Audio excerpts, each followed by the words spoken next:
Love story है सुरेश और शिवानी की, जिसका जन्म एक ऐसे गांव में हुआ था जिस गांव में आज भी वहां के लोग जाति प्रथा से बाहर नहीं निकले हैं। लेकिन उसी गांव में सुरेश नाम का लड़का रहता था जो जाति से दलित समाज का था।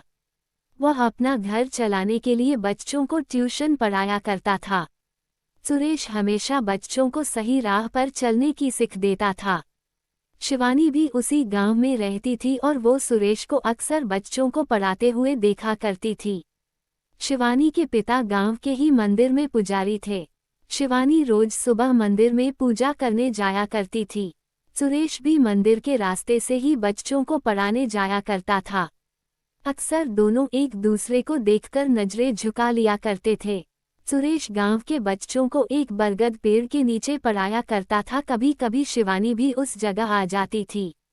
सुरेश शिवानी को मना भी करता था कि तुम यहाँ पे मत आया करो, अगर तुम्हारे पिता ने देख लिया तो बहुत बड़ी समस्या खड़ी हो जाएगी। गांव में अक्सर जाति धर्म के कारण बहसबाजी हुआ करती थी और सुरेश इन लड़ाई झगड़ों से दूर रहता था। सुरेश शिवानी को बचपन से जानता था और वह ये जानता था कि शिवानी बहुत जिद्दी है। सुरेश के मना करने के बाद भी शिवानी उस बरगद पेड़ के पास आ जाया करती थी। एक दिन गांव के एक व्यक्ति ने शिवानी को सुरेश से बात करते हुए देख लिया। फिर उसने ये सारी बात शिवानी के पिता को बता दिया। पिता ने अगले दिन शिवानी से कहा, तुम जल्दी से तैयार हो जाओ, तुम्हें देखने लड़के वाले आ रहे हैं। ये बात सुनकर शिवानी हैरान थी कि अचानक से उसके पिता ने ये निर्णय कैसे ले लिया। अगले दिन शिवानी उसी बरगद पेड़ के पास जाती है जहां सुरेश बच्चों को पढ़ा रहा होता है। शिवानी ने सुरेश से कहा, पापा ने मेरे लिए लड़का देखा है, मेरी शादी होने वाली है। सुरेश, ये तो अच्छी बात है शिवानी, लेकिन मुझे शादी नहीं करनी है, मुझे यही रहना है इसी गांव में। सुरेश, क्यों, ऐसा क्या है इस गांव में जो तुम यहाँ से जाना नहीं चाहती हो? शिवानी, क्योंकि इस गांव में पापा है और तुम हो। इतना कहकर शिवानी वहां से चली जाती है। सुरेश अब समझ चुका था कि शिवानी उसे पसंद करती है। सुरेश के दिल में भी शिवानी के लिए प्यार था, लेकिन उसने कभी भी अपने दिल की बात शिवानी को नहीं बताया। सुरेश ने गांव की जातिवाद समस्या की वजह से अपने प्यार को दिल में ही दबाए रखा था।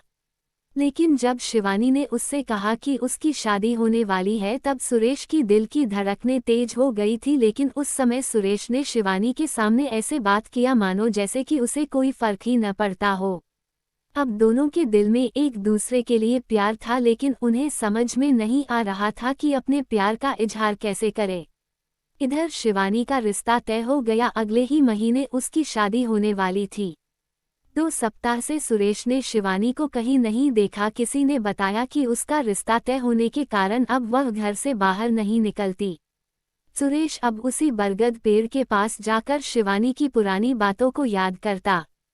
उसे अब कोई रास्ता नहीं दिखाई दे रहा था। अगले सोमवार को शिवरात्रि पूजा थी।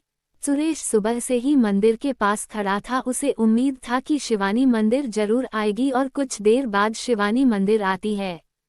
सुरेश तुरंत मंदिर की गेट के पास जाकर खड़ा हो जाता है। शिवानी की नज़र सुरेश पे पड़ती है। वह सुरेश को देखकर मायूस हो जाती है। जब शिवानी पूजा करके मंदिर से बाहर निकलती है, तब सुरेश उसे मिलने का इशारा करता है। दोपहर के समय उसी बरगद पेड़ के पास दोनों मिलते हैं। शिवानी की नजरें सुरेश को ही देख रही थी। सुरेश अपनी नज़र नीचे करके कहता है, शिवानी, जब तुम मेरे पास रहती थी तब मुझे कुछ फर्क नहीं पड़ता था और न ही मुझे कुछ महसूस होता था। लेकिन आज जब तुम दूर जा रही हो तो पता नहीं मुझे अजीब सी बेचैनी हो रही है। ऐसा लग रहा है मानो मेरे जीवन का कोई कीमती चीज़ मुझसे दूर हो रहा है। ऐसा लगता है कि मुझे तुमसे प्यार हो गया है। अब मुझे समझ में नहीं आ रहा है कि मैं क्या करूं। सारी बातें सुनकर शिवानी की आंखों में आंसू आ गए। उसने कहा, सुरेश, अब तुम ही बताओ कि मैं क्या करूं। मैं भी तुम्हें बहुत चाहती हूं, लेकिन कभी तुम्हें बता नहीं पाई। अब मैं कैसे रहूंगी तुम्हारे बिना? मुझे तो कुछ भी समझ में नहीं आ रहा है। अंत में सुरेश ने शिवानी से कहा कि चलो हम दोनों यहाँ से कहीं दूर भाग के शादी कर लेते हैं। लेकिन शिवानी ने सुरेश को मना कर दिया, क्योंकि शिवानी को अपने पिता की इज्जत और गांव में उनकी मान सम्मान सामने दिखने लगी और वो ऐसा कोई कदम नहीं उठाना चाहती थी जिसकी वजह से उसके पिता का सिर झुके। शिवानी ने सुरेश से कहा कि अगर मैं इस गांव से भागती हूँ तो मेरे पिता का क्या होगा, वह तो किसी से नजर नहीं मिला पाएंगे, इसलिए मैं भागकर शादी नहीं कर सकती। कुछ समय तक सुरेश ने भी सोचा और उसे भी शिवानी की बातें सही लगी। तो अब आखिर में दोनों के पास बिछड़ने के अलावा और कोई दूसरा रास्ता नहीं था। दोनों ने जी भरकर एक दूसरे को देखा और अंत में दोनों ने एक दूसरे को गले लगाया और हमेशा के लिए एक दूसरे से जुदा हो गए।